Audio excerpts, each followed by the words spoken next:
বসে আছে। জেনি আর তে কফির অর্ডার দিয়েছে, কিন্তু এখনো আসছে না দেখে বিরক্ত হলো তে। জেনিকে উদ্দেশ্য করে বলে, আরে ইয়ার, এত সময় লাগার কথা তো না, চল এখান থেকে আর কফি খাবো না।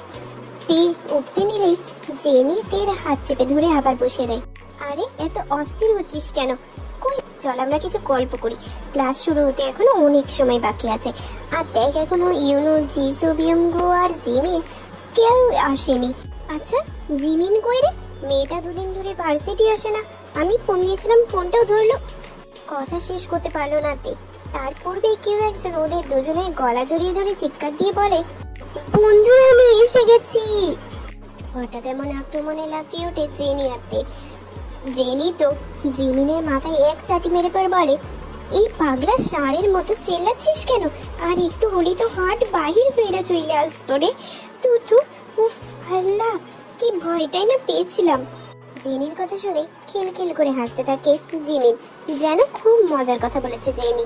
জেনি তো রাগের চোটে আরো একটা চাটি মারে জিমিনের মাথায়, কিন্তু জিমিনের তো হাসির কমার বদলে আরো বেড়ে গেল। তে আশেপাশে তাকিয়ে দেখে ক্যান্টিনের প্রায় সবাই ওদের দিকে হাঁ করে তাকিয়ে আছে, যেন এখানে সার্কাস চলছে আর ওরা জোকার। তে জিমিনকে নিজের পাশের চেয়ারে টেনে বসিয়ে পর জেনিকে চোখের ইশারায় বসতে বলল। কি সার্কাস শুরু করলি বলতো তোরা? দেখ একবার আশেপাশের লোকেরা কেমন করে তাকিয়ে আছে। আচ্ছা এসব বাদ দে, জিমিন তুই দুদিন ধরে কই গায়েব হয়ে গেছিলি বলতো? আর কত ফোন দিলাম তোকে, তাও ধরলি না। জিমিন এবার হাসি থামিয়ে বলে, আরে ইয়ার আর বলিস না, আমার না অনেক জ্বর উঠেছিল, তাই আসতে পারিনি। আর এই জ্বর নিয়ে একধারে ফোন গুতাচ্ছিলাম, তাই দেখে আমার জল্লাদ ভাইটা ফোন নিয়ে গেছে, তাই আর তোদেরকে বিষয়টা জানাতেও পারিনি। এরই মাঝে ইউনু সহ বাকি দুজনও উপস্থিত হয়। ইউনু দুঃখী দুঃখী মুখ করে বলে, ওইতে জানিস কি হয়েছে? আরে হতচ্ছাড়া, তুই এরকম মাইয়াদের মতো ঢং করছিস কেন? কাহিনী কি সেটা বল। জিসু এবার বেঙ্গোর হাতে জোরে চিমটি কেটে পারে, এই মাইয়াদের মতো ঢং করছে মানে কি? আমরা ঢং করি? তাইলে তোরা কি করিস বজ্জাত পোড়া? আর কালকে মাইয়াদের মতো গপা গপচে ফেলপুরি পেটে চালান করে দিলি, আমি ভুই লাগেছি ভাবছস? নিয়মগত জিভ কামড় দিল, চোরের মতো এদিক ওদিক তাকাতে লাগে। সে ভেবেছিল সবাই ভুলে গেছে আর ট্রিট দেওয়া লাগবে না, কিন্তু এই মহিলা কি আর নিজে ভেলপুরির কথা বলতে পারে নাকি? অসম্ভব। জিমিন হালকা কাশি দিয়ে পর বলে, কি রে ইউনু, বলছিস না কেন, কি হয়েছে? আরে আর বলিস না, একটা গুরুতর ঘটনা ঘটে গেছে। আম্মা আমার বিয়ে ঠিক করেছে, বিয়ে দেওয়ার জন্য পাগল হয়ে গেছে। আমি তার একমাত্র পুত্র সন্তান, তাই জন্য আমাকে বিয়ে করতে বলেছে। পুত্রবধূ নাকি তিনি দেখবেন। এই তো বুঝলাম, আমারে কি করে এখন বুঝে আমি এখন বিয়ে করুম না? আর সে তো কিছুতেই মানছে না। ইউনু তো মুখ ভার করে বসে আছে, কিন্তু জিসু এই কথা শুনতেই লাফিয়ে ওঠে, আরে দোস্ত কি কস? আন্টি এত ভালো একটা কাম করতে চাইছে আর তুই কি না শুনছিস না? দোস্ত শোন, তাড়াতাড়ি রাজি হয়ে যা, কতদিন বিয়া খাই না বলতো। তুই চুপ থাক, আমি বিয়ে করব না। দোস্ত তোরা কিছু কর, আমারে একটু বোঝা। কেন বিয়ে করবি না কেন? কেউ আছে নাকি তোর? আরে কি বলিস? কেউ থাকলে তোরা জানতে পারবি না? কেউ নেই। আমার তো মনে হচ্ছে কেউ আছে, না হলে এত তোতলাচ্ছিস কেন? জলদি করে বল, পরে যদি জানতে পেরেছি তাহলে তো তোর খবর আছে বলে দিলাম। আসলে হয়েছে কি, ওই বেটা জলদি কর, না হলে কিন্তু আমি আন্টিকে গিয়ে বলবো তোরে জলদি বিয়ে দিতে। এই উসিলায় আমরাও দাওয়াত খাইতে পারবো। আমি একজনকে ভালোবাসি রে, 3 মাসের রিলেশন, অনেক কষ্টের পর তাকে পটাতে পেরেছি। হ্যাঁ জানি, আর তার নাম সানা, তোদের প্রতিবেশী। বন্ধু মহলের সবাই উৎসুক চোখে তের দিকে তাকায়, সবার চোখ মুখ দেখেই বাচ্চা ওরা জানতে চাই তে কিভাবে জানলো। তুই কিভাবে জানলে?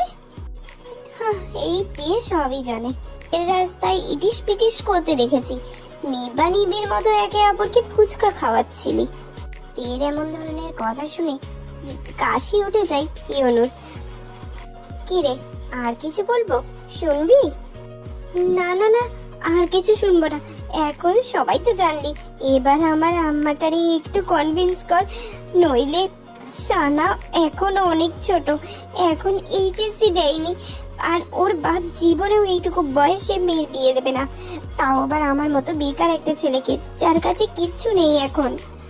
ঠিক আছে, তাহলে আমাদের সবাইকে ট্রিট দিবি, প্লাস তুই সানার সাথেও মিট করাবি, তাহলে আন্টিকে বোঝাতে পারি, না হলে না।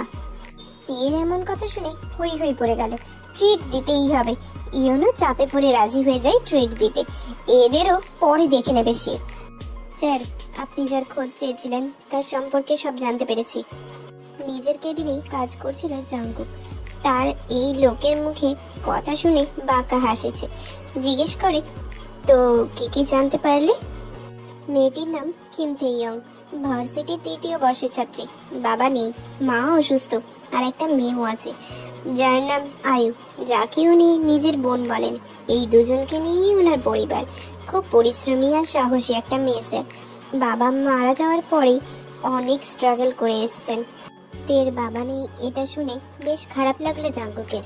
এই সমাজে একটা মেয়ের টিকে থাকা কতটা যে কঠিন তার কিছুটা হলেও আইডিয়া আছে, কিন্তু পরক্ষণেই তার সাথে বেয়াদবির কথা মনে করে আবার জাঙ্কুক বেশ শক্ত মুখে তাকায়। স্যার, আমার হয়তো বলা উচিত না, তবুও একটা কথা বলতে চাই। আপনি তো মেয়েদের অনেক সম্মান করেন, আর এই মেয়েটাকে খুব অসহায় একটা মেয়ে, তাই তার সাথে এমনটা না করলে হয় না। হ্যাঁ, আমি কখনো কোনো মেয়েকে অসম্মান করিনি আর করবো না। আমি শুধু তার চোখে ভয় দেখতে চাই, এটাই হবে তার শাস্তি। আমি তার কোনো ক্ষতি করব না, আর তার কোনো প্রকার সম্মানহানিও করব না। তোমাকে যা বলা হলো তাই করো। লোকটা এবার মাথা ঝাঁকিয়ে কেবিন থেকে বেরিয়ে যায়। জাঙ্কুক টেবিলের ওপরে থাকা পেপার ওয়েটটা ঘোরাতে ঘোরাতে পর বলল, জাস্ট একটু ভয় দেখতে চাই তোমার ওই চোখে, মিস কি যেন নাম? হ্যাঁ, তে। এবার আমিও দেখব তুমি কতটা সাহসী, মিস কিম থেইয়ং। জ্ঞান ফিরতেই নিজের মুখের উপর কারোর গরম নিঃশ্বাস অনুভব করে তে। টিউশন শেষে বাড়ি ফেরার পথে হুট করে একজন লোক তার মুখের উপর কিছু একটা স্প্রে করে। সেখানে জ্ঞান হারাইতে আর কিছু মনে নেই তার। মুখের ওপর কি স্প্রে করেছিল তা ভাবতে লাগে তে। এখন ভালো মতো চোখ খুলতে পারছে না। তে আর ডান বাম কিছু না ভেবেই সর্বশক্তি দিয়ে হাতের কনুই দিয়ে এক ঘা বসিয়ে দেয় সামনের লোকটার গায়ে। ব্যথায় কোকিয়ে ওঠে সামনের ব্যক্তিটি। ধীরে ধীরে দৃষ্টি স্পষ্ট হয় তে। সামনের ব্যক্তির অবস্থা দেখে এমন একটা পরিস্থিতিতেও খিলখিলিয়ে হেসে ওঠেতে। হাসি রিমিঝিমি শব্দে ব্যথা ভুলে গিয়ে তের দিকে এক দৃষ্টে তাকিয়ে আছে জাঙ্কুক। সে তো তের জ্ঞান ফেরানোর জন্য এক গ্লাস পানি নিয়ে ওর কাছে এসেছিল, কিন্তু তেজ এরকম হুট করে অ্যাটাক করবে সেটা বুঝতে পারেনি জাঙ্কুক। মেরেছে তো মেরেছে একেবারে পেটে, সাথে গ্লাসের সব পানি গিয়ে পড়েছে তার উপর। এটা দেখে কিভাবে যেন হাসছে তে, প্রাণবন্ত সেই হাসি। হাসতে হাসতে তের সুন্দর স্বচ্ছ চোখ জোড়ায় পানিতে টলমল করছে। জাঙ্কুক এক ধ্যানে প্রাণবন্ত হাস্য উজ্জ্বল তেকে পর্যবেক্ষণ করতে লাগে। হুঁশ জ্ঞান যেন হারিয়ে গেছে তার। কিছুটা সময় অতিবাহিত হলো। তের হাসি ধীরে ধীরে কমে আসে। অনেক দিন পর এভাবে এতটা বেশি হাসলো। একজন এমপি সাহেবের এমন অবস্থা থেকে হাসি থামাতে পারেনি সে। বিশেষ করে সেই সময়ে জাঙ্কুকের মুখের এক্সপ্রেশনটা দেখার মতো ছিল। মনে পড়লে এখনো হাসি পাচ্ছে তার। জাঙ্কুকে এক ধ্যানে তার দিকে তাকিয়ে থাকতে দেখে হালকা কাশি দিল তে। একবার নিজের দিকে তাকালো সে, তারপর বাঁকা চোখে জাঙ্কুকের দিকে তাকিয়ে মতিগতি পর্যবেক্ষণ করতে লাগে। তের কাশিতে ধ্যান ভাঙে জাঙ্কুকের। দ্রুত চোখ সরিয়ে নিয়ে এদিক ওদিক তাকাতে লাগে। জাঙ্কুক মনে মনে ভাবতে শুরু করে, শিট, এতক্ষণ এই মেয়েটার দিকে তাকিয়েছিলাম, মেয়েটা না জানি কি ভাবছে। আমি একে এনেছি ভয় দেখাতে, আর তা না করে এতক্ষণ ওর দিকে হাপলার মতো তাকিয়েছিলাম, কিন্তু মেয়েটার হাস্য উজ্জ্বল মুখের দিকে দৃষ্টি সরাতে পারছিলাম না যে।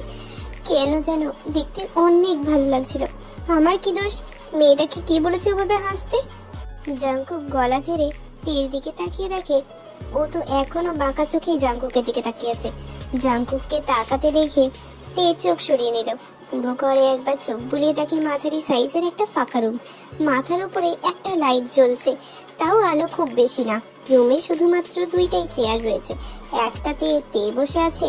রুমের মধ্যে সে আর জাঙ্কুক ছাড়া কেউ নেই। হয়তো গার্ডরা বাইরে আছে, জাংকুক ফাঁকা চেয়ার টেনে তের সামনাসামনি বসে। তে এবার জাংকুকের দিকে পিট পিট করে তাকিয়ে তারপর দেখে জাংকুক বাঁকা হাসছে। জাংকুক নিজেই বলতে শুরু করে, কি মিস, কি যেন নাম? ও হ্যাঁ, কিম তেইয়ং। তো মিস তেইয়ং, কেমন লাগছে নতুন জায়গায়? তে আবার চোখ বুলিয়ে নেয় পুরো রুমটি। দেখুন, যেহেতু দেখার মতো সুন্দর কোনো দৃশ্য নেই, তাই অবশ্যই ভালো লাগছে না। জাংকুক তের এই ধরনের জবাবে ভেতরে ভেতরে বেশ থতমত খেলেও ওপরে প্রকাশ করে না। তুমি কি জানো তোমাকে কেন আনা হয়েছে? হয়তো ওই দিনের ব্যবহারের প্রতিশোধ নেওয়ার জন্য। ওই যে মুভিতে দেখায় না, যে নেতার সাথে পাঙ্গা নিলে তারা পরবর্তীতে সেই মানুষকে ধরে এনে মেরে উধাও করে দেয়, হয়তো সেরকম কিছুর জন্যই আনা হয়েছে আমায়।